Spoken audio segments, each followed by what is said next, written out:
Vidyasagar book में से कहानी बड़े घर की बेटी। बड़े घर की बेटी का लेखक है प्रेमचंद और इस कहानी में आने वाला पात्र है बेनी माधव ठाकुर साहब। इसके दो बेटे थे, लाल बिहारी और श्रीकंठ। श्रीकंठ सिंह क्या है, बीए की डिग्री प्राप्त किए थे। उन्होंने एक दफ्तर में, शहर के एक दफ्तर में काम कर रहे थे। उसको भूप सिंह इसकी स्वभाव को देखकर रिझ होकर, इसके स्वभाव से रिझ होकर अपनी छोटी बेटी आनंदी को श्रीकंठ से विवाह धूमधाम से करवा चुका था। करने के बाद क्या है, आनंदी ने अपनी मायके से ससुराल आकर इधर सीधा साधा गृहस्थ जीवन में अपने आप को अनुकूल के, परिस्थिति के अनुकूल के तरह अपने आप को बना लिया था, जीवन बिता रही थी।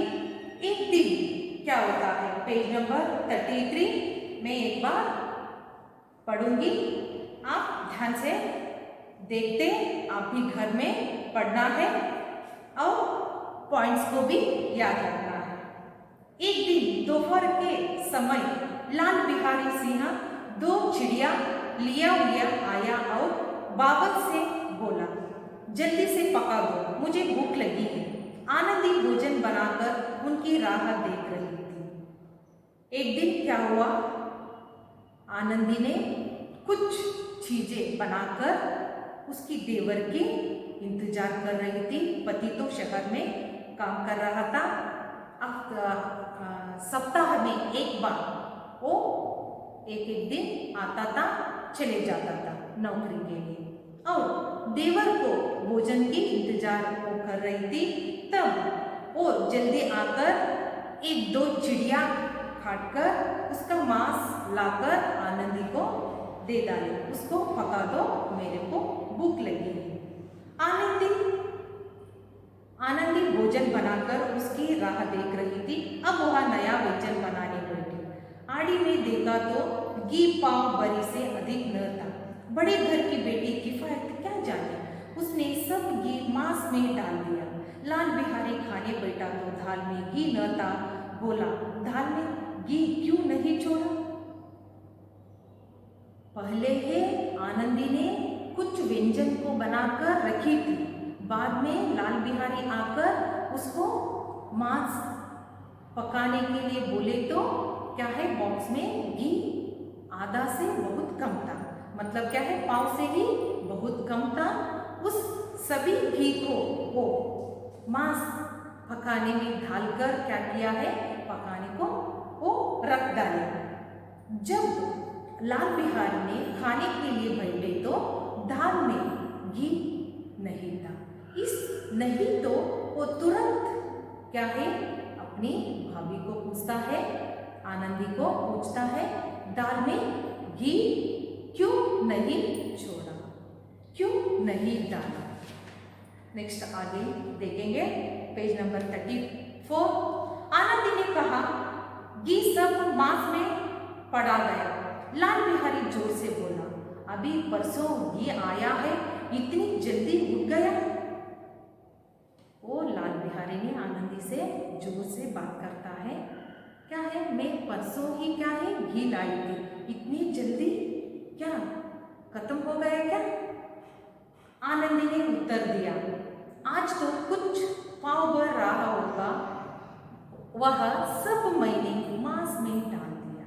उन्हें कहता है, मैं थोड़ी बची थी घी, मैं इस सारा घी को मांस पकाने में डाल दिया। जिस तरह भूखी लड़की जल्दी से जल उठती है, उसी तरह क्षुधा से बावला मनुष्य जरा जरा सी बात पर तिनका जाता है। लाल बिहारी को भावज की यह टिकारी बहुत बुरी मालूम हुई।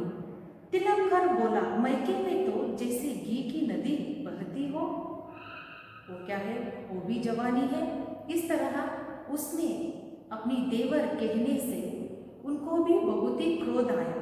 उसने भी थोड़ा जोर से बात करी और देवर भी भाभी से भी थोड़ा जोर से बात करी। क्या है, आपके मैके में तो क्या है, घी की नदी बहती है क्या? मैं परसों ही घी लाई थी, इतनी जल्दी खत्म हो गए क्या? स्त्री गलतियां सह लेती है, मार भी सह लेती है, पर उससे मैके की निंदा नहीं सह जाती। आनंदी मुंह फेर कर बोली, हाथी मार भी तो 9 लाख का, वह इतना घी तो नित्य नहीं कहारा खा जाते हैं। वो तुरंत अपनी देवर से, लाल बिहारी से कहती है कि मेरे घर में तो बहुत सारा सहूलत है, क्योंकि क्या है, मेरे घर में पाव नहीं उसके ज़्यादा भी घी रोज हम यूज़ करते हैं। क्योंकि स्त्रियां क्या है, मैके की अपनी गलतियां और उनकी क्या तो निंदा पड़े तो वो सह लेती है, मतलब उसकी मैके की विषय आए तो वह स्त्रियां नहीं सह पाती, तुरंत वो क्या है, बात कर लेती है। लाल बिहारी जल गया, ताली उठाकर पटक दिया और बोला, जी चाहता है जीभ खींच लूं। आनंदी को भी क्रोध आ गया, मुंह लाल हो उठा, बोली, वे होते तो आज इनका मजा चखा देते। अब अनपढ़ उजट लाल बिहारी से न रहा गया, खड़ा हो उठाकर आनंदी की ओर से फेंक और बोला, जिसके गुमाना पर फूली हुई हो उसे भी देखूंगा और तुम्हें भी।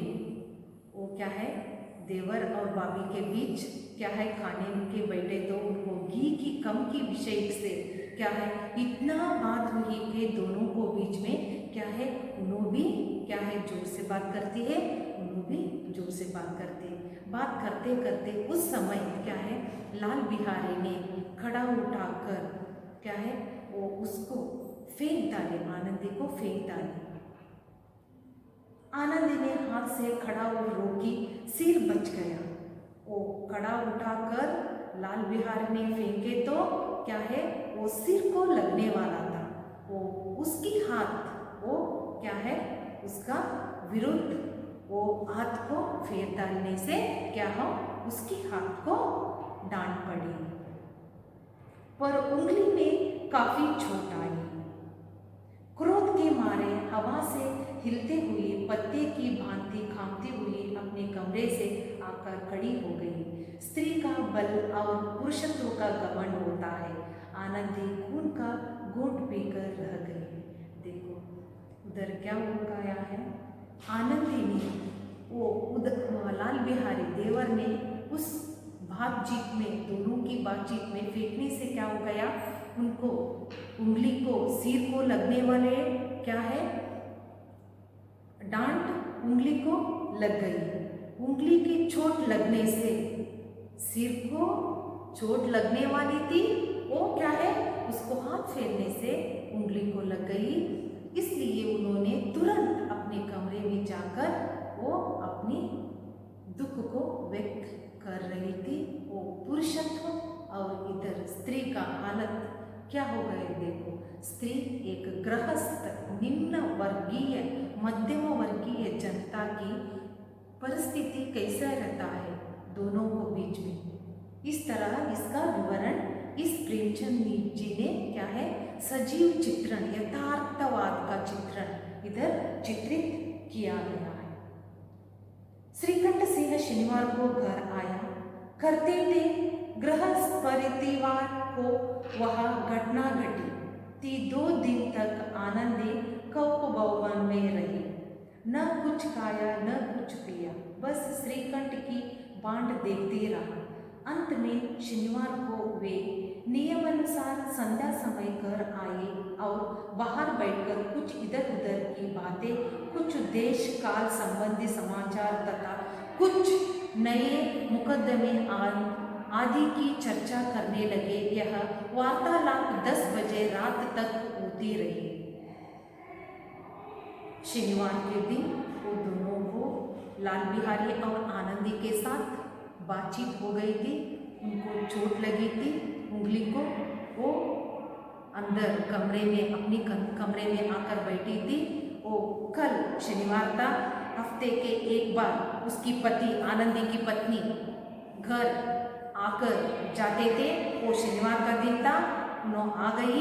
आने के बाद उसकी पिता बाहर था, उसके साथ बातचीत हुआ। उनको शनिवार आए तो संध्या का टाइम श्रीकंठ जी ने आया, उसके साथ बेनी माधव उसके पिता ने बाप ने उसके साथ समाचार कुछ क्या है शहर के समाचार, कुछ सगे संबंधी का समाचार सभी बात करके बैठे थे। रात हो गई। Page number 36। गांव के भद्र पुरुषों को इन बातों में ऐसा आनंद मिलता था कि खाने पीने की भी सुधा न रहती थी। वो दोनों पुरुष बात करने के लिए बैठे तो खाने पीने का याद ही नहीं रहता था। श्रीकंठ सिंह को पिंड छुड़ाना मुश्किल हो जाता था। 1-2-3 घंटे आनंदी ने बड़े कष्ट से काटे। किसी तरह भोजन का समय आया। पंचायत उठ गई। एकांत हुआ तो लाल बिहारी ने कहा, भैया आप जरा भाभी को समझा दीजिए कि मुंह संभाल कर बातचीत किया करें, नहीं तो एक दिन अनर्थ हो जाएगा। उस क्या है बीच में आकर लाल बिहारी ने अपने भाई को कहता है, देखो भैया भाभी को थोड़ा अपनी बात में थोड़ा क्या है अड्डी लगाने के लिए बताओ। बातचीत में मुंह फेर कर बात करने को छोड़ने को बोलो। इस तरह अपने भैया के साथ लाल बिहारी ने कहता है, क्योंकि थोड़ा कल क्या हुआ था, दोनों को बीच में झगड़ा हुआ था। इस तरह अपने भैया को भाभी को समझाने के लिए लाल बिहारी ने अपने भाई श्रीकंठ को कह दिया। बेनी माधव सिंह ने बेटे की ओर से साक्षी दी। हाँ, बहू बेटियों का यह स्वभाव अच्छा नहीं कि मर्दों के मुंह लगे। बेनी माधव ने उसकी बाप ने भी कह दिया कि क्या है दोनों का क्या है बहू और देवर के बीच कल क्या हुआ था, थोड़ा बातचीत हुआ है, इसलिए थोड़ा हालत बिगड़ गया है। आप जरा देख लो घर की स्थिति को। लाल बिहारी बोला, वे बड़े घर की बेटी है तो हम भी कोई कुर्मी कहार नहीं है।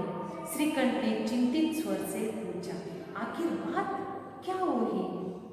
इस तरह श्रीकंठ ने अपनी छोटे भाई लाल बिहारी से पूछा, आखिर बात क्या हुआ है आप दोनों को बीच में? श्रीकंठ खा पीकर आनंद के पास गए। वहाँ भरी बैठी थी। एक इजरत भी कुछ तीखे थे। आनंद ने पूछा, चित्ता तो प्रसन्न है? वो श्रीकंठ ने अपनी देवर और अपनी भाई छोटे भाई और बाप के साथ बात करके कमरे में गए तो अपनी पत्नी आनंदिता, श्रीकंठ ने अपनी पत्नी आनंदी से पूछा, क्या बात है, क्यों आप वैसे इस तरह पूछने लगा? अब आगे की कथा को हम बाद में देखेंगे।